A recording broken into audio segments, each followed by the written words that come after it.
Every player stepping onto an NBA court has that instant moment where reality hits and they realize this isn't just college basketball anymore. I mean, I played against MJ. It was Curry, for sure. Karl Malone was my first real introduction. I went for every head fake, 6 fouls in 8 minutes. So you talking about busting that? From first practices that crush confidence to opening games where players find themselves completely outmatched. These are the stories of 25 NBA legends and the moments that truly welcomed them to the league. First up, Shane Battier. The man came into the league with all the Duke discipline in the world, thinking he was ready for anything, until he met Kobe Bean Bryant. I learned, I got my ass beat, but I learned. And so, Kobe, my favorite Kobe story is, and Kobe, may he rest in peace, was only probably 2 weeks older than me. Yeah. But because he went out of school, I went to school for 4 years. It seemed like we were different ages, but he was only 2 weeks older than me. My rookie year, here I am again, Duke boy. I got him. I got Kobe. I got him. All right, and so I learned what Kobe Island is. Kobe Island is when you're guarding Kobe Bryant, you turn around and you got no help side defense. You're on an island. Yeah, it's a lonely place to be. Definitely This cat, and I didn't know how to guard like I would later on. He scored 63 points on me in 3 quarters. I mean, the Lakers, they were good. They were beating us so bad that he didn't even play the 4th quarter. He for sure would have had 80, for sure, without a doubt. And it was in Staples Center, and I'm embarrassed because he just going through one. And so I'm like, man, I gotta figure this guy out because I'm gonna see him for the next 10 years, hopefully. Yeah, right. And I gotta figure this cat out. Facing Kobe early on was like being handed a masterclass in Mamba mentality. And while Battier was learning how real the league gets, another player found out the hard way from another Lakers legend. Pau Gasol got a taste of that early pain too, even as early as in the preseason when he realized there was no moving Shaquille O'Neal. First few games, even during preseason, I got to play against the Lakers. That was, they just became champions. Shaq was just an absolute force.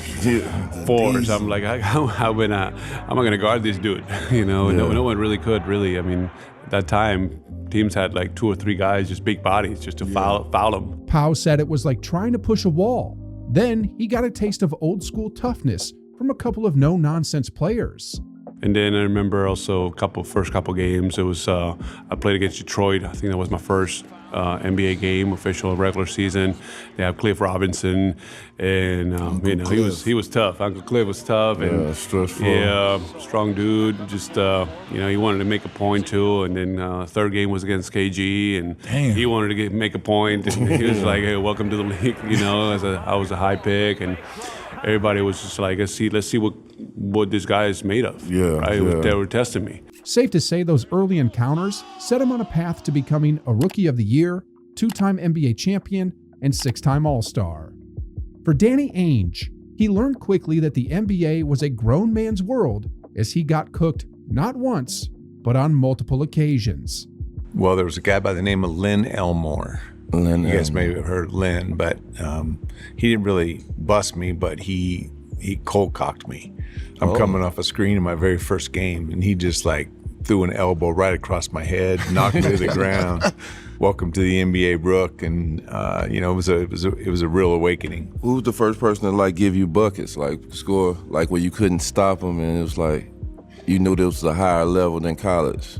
Well, there were 2 guys that come to mind, and I don't remember the exact timing of these games, but I remember Andrew Toney. Andrew Toney was a stud player, and he had been nicknamed the Boston Strangler because of how he had beat Boston the year before in the playoffs. So now I'm coming in the next year, and I'm guarding Andrew Toney, and all the guys on the team are telling me here's how you got to guard him. You got to be physical. You got to get into his body. Don't let him have a breath. So anyway, I'm trying to be physical with him. I mean, he's just crushing me.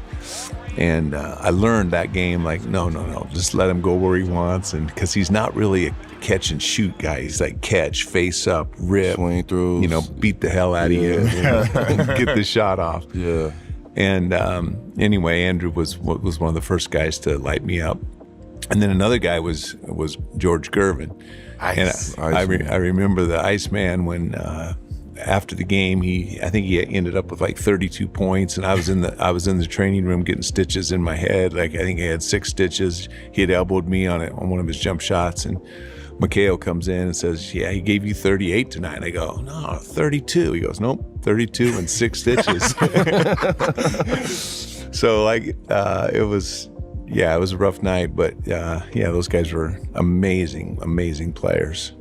Imagine being a young guard thinking you've got game, only to get absolutely schooled by dudes who make you question your life choices. And speaking of life lessons in physical dominance, God Sham God had his own awakening facing one of the craftiest guards ever. I would say Rod. Strict, you know. And then that's the thing. Like Rod was like OG at the time because he's from New York. He's from where I'm from. We have so many people in common, you know. And then when you get there, it's like, you know, back then it was totally different from now because like when you got in there, you really had veterans. So it was like you really looked up to these people because they were so much older than you. Yeah. It's not like now where the starting point guard might be 21 and you're 19. You done played against him in AAU. Like I've never played against Rod in my life. You went in that era. Until I got really to practice. Got to the level. Yeah, until I got to the NBA. So Strickland had a lot of people spinning, realizing there was a difference between flashy handles and pure efficiency. And speaking of crafty point guards, Damian Stoudemire knows that feeling too. His welcome to the league moment came courtesy of John Stockton. John Stockton. Damn. Yep. You bigging him off up too. Yeah. It was in Toronto. I was feeling myself. It was early on. I had some good games, and he just wore me out. He had like 27 and 15. I had like 7 and 9 or 7 and 5. But what he was doing? He was just smarter. Just clever, tricking me, just coming down and just picking me apart like a surgeon with a scalpel, and I was just getting more mad by the moment, and the more I got mad, the more he just started serving me, you know? And that's the only way I can say it. Was his strength a big factor? Because people be sleep that John Stockton was strong as shit. So John was strong and he had big hands. And so, you know how the game was played different, so he never put the ball in the left hand, first of all. Right. And so, thing about John, he could hold you off with that left hand like this and pass with the right, and he put the ball way back there, and that's, you know, he was just strong. And then he had old boy Malone setting them mean screens. You know what I mean? So he was clever. He was strong. He just outthought you. Now, with that being said, you know, fast forward, you know, as I got to Portland and my teams got better, you know, it became different. But I'm just saying, like, you know, but you know, it's just people don't understand like how, you know, you talk about some of the greats, but Stockton was, you know, he was that dude that to me you had to think it with him too. It wasn't just gonna be no physical thing. You know, you might have had more talent than him, but his mindset is what allowed him to me to be the best that he was. I don't think nobody ever gonna take down his assist record in the league. Nah. It's crazy. I don't think it's gonna get touched, for real. Stockton wasn't the biggest, the fastest, or the flashiest, but the man ran the game. Every cut, every screen, every read, Stockton was always one step ahead, which, ironically, is exactly what Mike Bibby found out as well, but from an unlikely name. John Karate used to fuck me up. Karate. I remember Karate. He was at Utah? No, he might have been in Seattle then, I think. Okay. But he used to fuck me up. John Karate. I'm looking, you know, you look at him like, oh, he ain't gonna do nothing. He was herky-jerky, and he, Van Exel, I was never a defensive player. Yeah. But, Quick was tough to guard too. The Quick, that left hand shit. Special. LA, yep. That was tough too, man. Andrei Kirilenko remembers his welcome moment coming from a lot of elite ballers from the Western Conference. When you first got to the league, who's the first person you feel like bust your ass? Deshaun Stevenson was on the practice. DST, he was like explosive, great defensively. He was like standing on his feet. I was like, I couldn't beat him when we have the one-on-one drill. You dribble the ball, and he always in front of you. Like, oh my God, this is amazing speed. And like the explosiveness. He can jump too. Like, anytime he got the ball, oh my God, like it's like Vince Carter. You can't get the chance for him to land his foot closer to the rim. You have to like be there.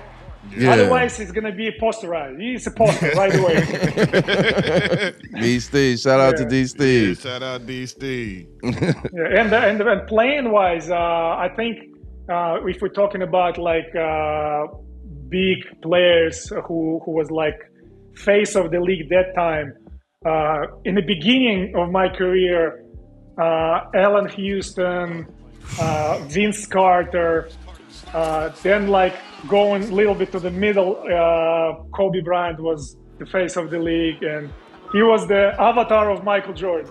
Yeah. I like that, the avatar of Michael Jordan. I think he's the closest one who got like Mike. It's like so many similarities, so many like way they played, so many acolytes, the way they moved. The West was wild back then, and the Utah Jazz legend was humbled, and it stuck with him.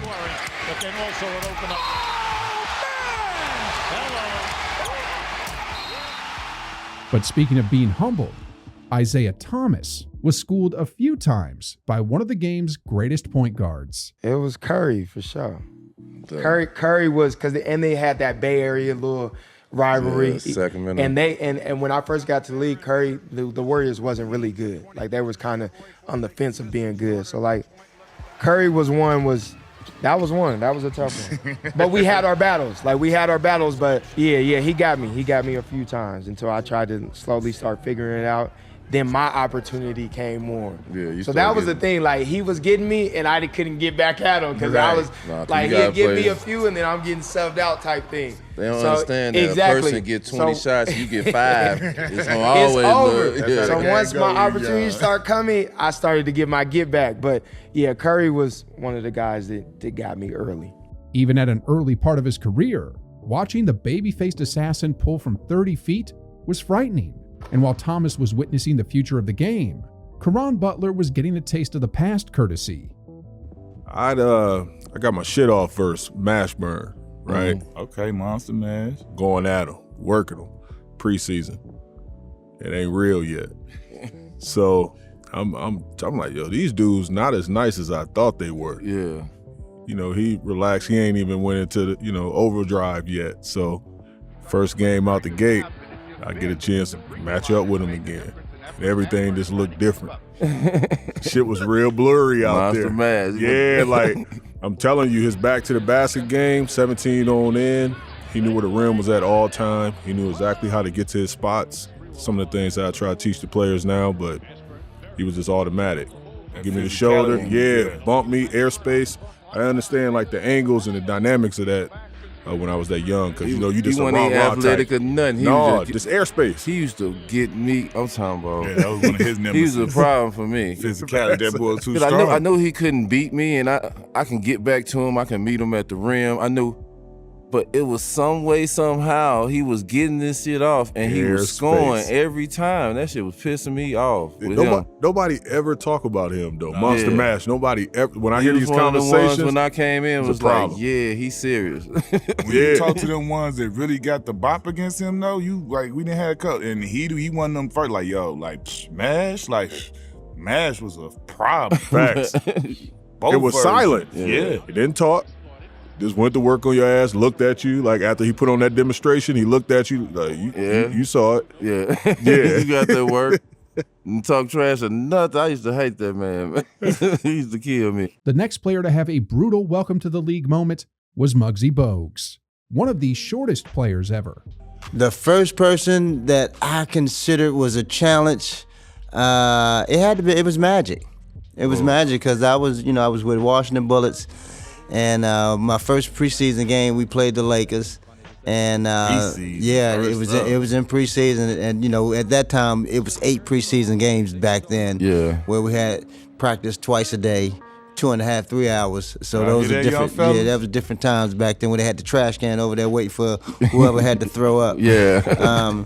But Magic, I say Magic. It was my first introduction to the league. And they made the big comparison between him being 6'9" and I'm being 5'3". And one thing I found out about Magic, it wasn't about him scoring, it was about his passing ability. Yeah. And one thing about me, and the guys knew, I didn't want nobody helping me down on the block. If the guys tried to post me up with that sort, because I felt like I could handle myself down there. But he had the ability to make passes out of it. So that was I think Magic was one of those guys that was a challenge. And then I also give it to, as I got further into in my career, Mark Price became a challenge. Mark Price. People sleep on Mark Price. And I say this because, Mark shot the ball. He shoot it like Stephen shoot it. I mean, he was an accurate shooter with distance as well. And I like to always help off my man and I always try to give my man help. That was one player that you couldn't leave because he was gonna make you pay. People sleep on Mark Price, bro. That boy had a wetter. Yeah, Mark, and he had handles too. Yeah. Muggsy, for his height, held his own against a lot of much bigger and taller players. And while Muggsy was learning, Peja Stojakovic got introduced to the league in an embarrassing fashion.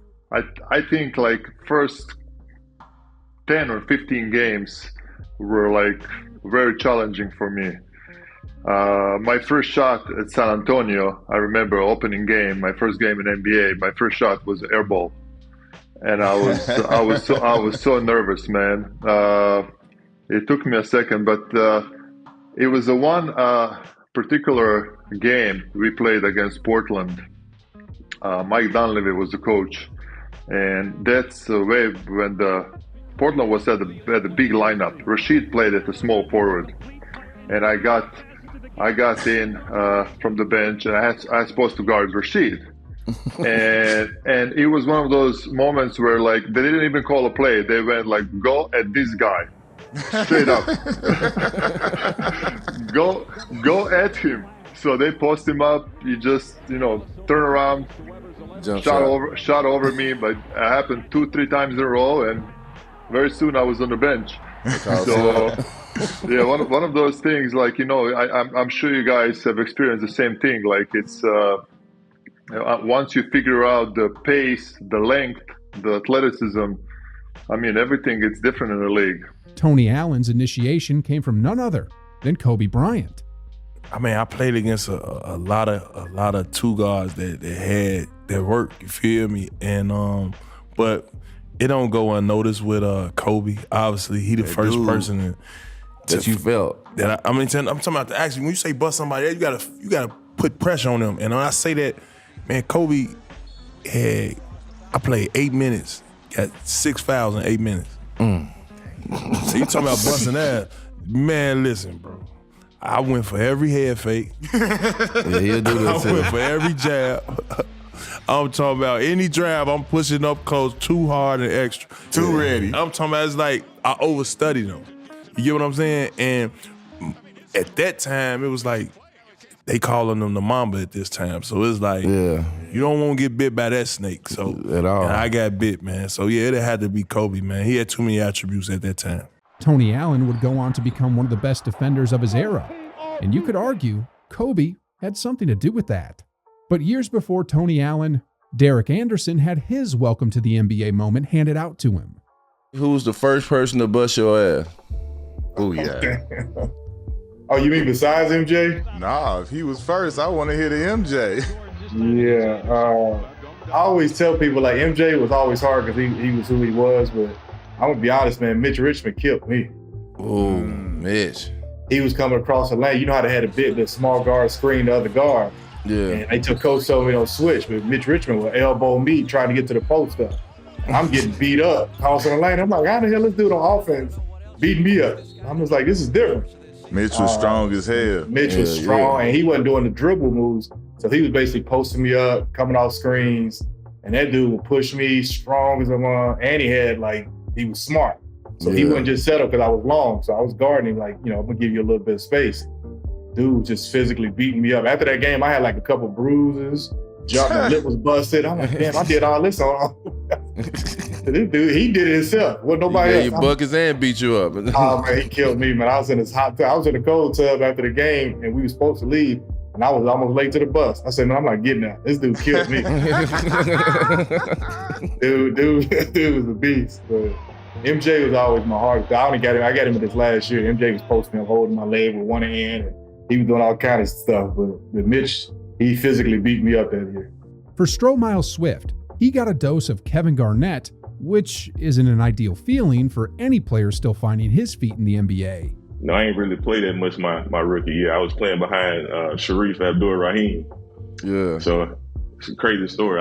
Because I really didn't get a chance to play that much, but I remember Sidney Lowe was our head coach. He had just came over from Minnesota the year before. Yeah. So he asked me one day like who I wanted to pattern my game after, and I was like, man, I like KG. Mm-hmm. So man, when I finally got to meet KG, man, I go up to him. I'm trying not to be starstruck or whatever, but man, I was looking forward to playing against him, and man, he came out there and killed me. He was talking noise, and I'm looking like, man, I don't like this no more, man.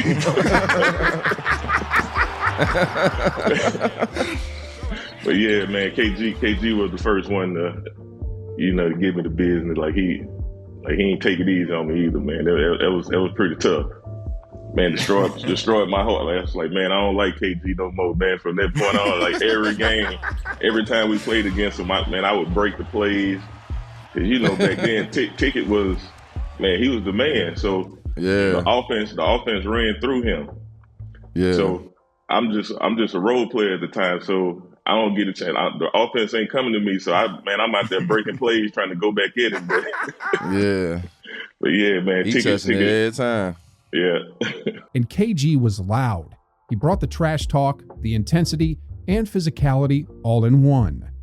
That's not a good matchup for any player, let alone a rookie. The next player who was handed a tough welcome was Michael Redd. Allen Houston. H2O. Y'all know, how good he was and how versatile he was. 6'7", could do everything in the post. I think he was Clay before Clay, probably. No dribbles, just. He can post you. He can turn around, jump shoot you. He can face you up. He can drive you. And he wanted to become my mentor in life. And but Allen Houston just gave me too much work. MJ, just getting back to the Wizards. You know, he wasn't who he was, but he was still incredible. Y'all know how good he was at that time still. And so he was cooking Ray in D.C., and George Karl says, "Get in there, Red, get in there and guard Jordan." I'm like, what am I going to do? If Ray can't guard, what am I going to do? It was my second year in the league, and it was great, man. But MJ was tough, obviously. But Allen Houston for sure. I couldn't do anything with him when I first got to the NBA. For Darrell Wright, he faced his trial against Eddie Jones, who may have been his teammate at the time, but made him look miserable. It took me a while to get on the court. So the person that was really welcoming me to the league had to be Eddie Jones. Somebody I practiced against every single day. I was kind of green, with the Miami Heat and stuff, knowing who was on the team and, things like that. I remember Eddie, high flyer with the Lakers.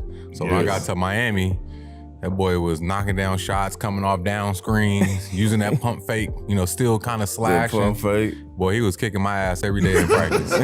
I'm like, damn. And I used to go 100 miles per hour, and Eddie used to be like, bro, young fella, you need to slow down. So running off them screens. Yeah, running off them screens, pump fakes, all kind, doing what he want with me. Rajon Rondo came in and ran into Agent Zero, one of the most confident scorers ever. Agent Zero, man. Gil. Yes, sir. Hibachi. Yeah, I called it. I had to check in and try to cool it off, and it wasn't. Oh, yeah, that's the bullshit. Yeah. Gil won the ones back then. He went through one for about 3-4 years in a row. He went crazy. I caught a lot of wind of that. Yes, sir. Meanwhile, Vin Baker had to deal with Karl Malone, and there's no better welcome to the league than getting schooled by Malone. I would say Karl Malone was my first real introduction. But the thing about Karl was, it was a side screen roll and the cross screen action. So he got 40, and you felt like, what just happened?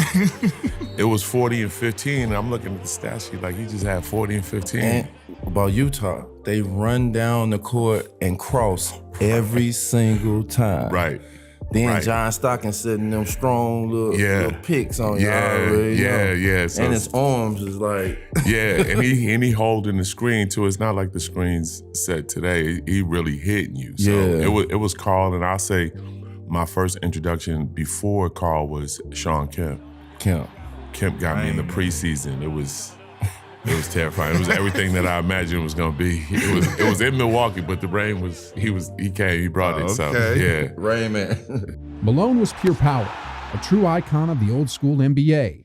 Speaking of old school, one man who made a name for himself was Isaiah Thomas. Even the leader of the infamous Bad Boys Pistons had his early test.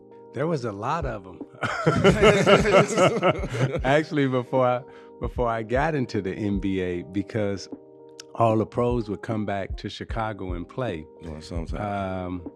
But I would say the first guy probably was Mo Cheeks. Maurice Cheeks, fellow Chicagoan. Yeah, fellow Chicagoan. Yeah, we I had a couple of good games, and then we played Philly, and Mo Cheeks stepped on the court, and so all my Chicago, my 1-2 between the legs, my crossover, all that, he just sat there and was like, "Nah, I ain't going for none of that." But no, Mo Cheeks was the one that first gave that it woke to you me. up. Yeah, this is the highest level. Zeke learned and handed out some lessons himself as a member of the dreaded Bad Boys Pistons. Campbell swiping at the ball, and Isaiah Thomas hits it. And look at the Lakers on the bench. Their face tells the story. Vince Carter got his early taste from his icon and was taught in two worlds. I mean, I played against MJ.